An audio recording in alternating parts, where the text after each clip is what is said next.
இப்போ நடக்கிற தகராறு இருக்கு பாருங்க, இது வந்து சம்பளம் மீறி போகுது.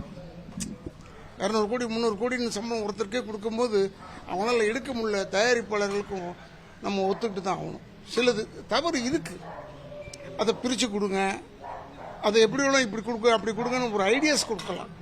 அதை விட்டுட்டு அவங்களுக்கும் கோவம் வந்து என்ன செஞ்சிடறாங்கன்னா, தனுஷ் சார் மேலே போய் தடை போட்டுடுறாங்க. தனுஷ் அப்படிப்பட்டவர் அல்ல. தனுஷ் எல்லாருக்குமே உதவி செய்யக்கூடியவர். அவர் ஒரு படம் டைரக்ட் பண்ணி அவர் ஒரு படம் நல்லா ஓடிடுச்சுன்றதுனால எல்லாரும் போட்டு ப்ரெஷர் பண்ணக்கூடாது.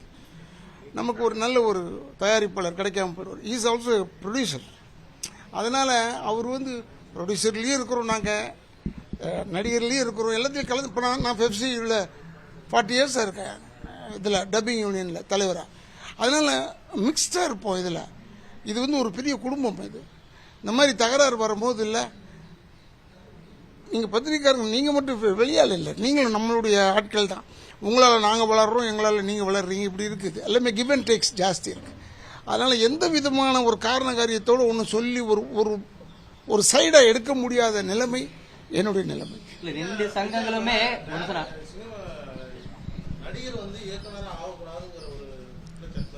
இல்லை இல்லை அதெல்லாம் இல்லை, அப்படிலாம் ஒரு பேச்சு இருக்கா? ரெண்டு சங்கங்களுமே பேசாம ஆனா எதிரெதிரா அறிக்கை மட்டுமே, அதாவது அறிக்கை மட்டும் கொடுத்துட்டு இருக்காங்க. அது தவறு தான்றது you are correct. I do accept with you. But அதை வந்து கூடி சீக்கிரமா விரைவில் உட்காந்து பேசி அது ஒரு நல்ல ஒரு முடிவு வந்துடும். உங்களுடைய தலையிடல் இருக்குமா? இல்ல இல்ல இல்ல இல்ல இல்ல கலைஞராக ஒரு அழைப்பு வந்தால் அது போவேன். பட் என்னுடைய யூனியன் இருக்கேன், எங்க யூனியன்லாம் அதில் இன்வால்வ்டு. ஸோ வி வில் கோ.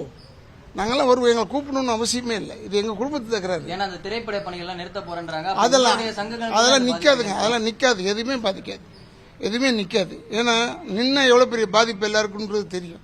அதனால இது நிக்காது. சும்மா அப்படி ஒரு கோபத்தில் பேசிக்கிட்டே இருப்பாங்க, அப்புறமா எல்லாமே சால்வ் ஆயிடும். இல்ல அதே மாதிரியே விஷால் தனுஷ் ரெண்டு பேருமே அடுத்தடுத்து திரைப்படங்கள் பண்ணணும் அப்படின்னா ப்ரொடியூசர் இல்ல எல்லாருமே பண்ணணுங்க, படம் பண்ணணுங்க, எல்லாருமே பண்ணணுங்க. சம்பளம் வந்து எந்த நடிகருமே கேட்கறது இல்லை, இந்த யாருமே கேட்கறது இல்லையா, அவங்கவுங்க கொடுக்கறது தானே. இப்போ விஷாலை பற்றி திட்டிக்கிட்டே தானே இருக்காங்க. அதே நேரத்தில் அவரும் வந்து ஏதோ ஒன்று செஞ்சு வந்துக்கிட்டே இருக்கணுமே. சினிமா விட்டு எப்படி போகிறது? இப்போ என்ன ராதர் வேணாம்னு நினச்சா நான் எங்கே போய் பொழப்பு நடத்துறது? எனக்கு வேறு வேலை தெரியாதே. சினிமா உங்கள் கேமரா முன்னாடி நடிக்க தான் தெரியும், அது எனக்கு தெரியாத. போனால் டிஸ்ட்ரிபியூட்டர் ஆவேன், இல்லைன்னா ஒரு ப்ரொடியூசர் ஆகியிருப்பேன். எதுலேயும் ஒன்று வந்துட்டு இருக்கணும், அவ்வளோதான். இதுக்குள்ளே தான் உழப்போம். தேங்க்யூ.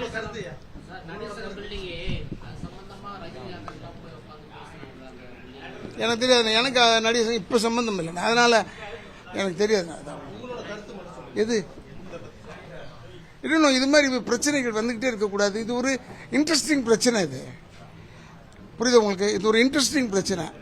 அதாவது அவங்களுக்குள்ள மனசு கசப்பு இல்லை போல இருக்கு, நல்ல சந்தோஷமா தான் இருக்காங்கன்னு சொல்றது இருக்கு பாருங்க, அது பொய்.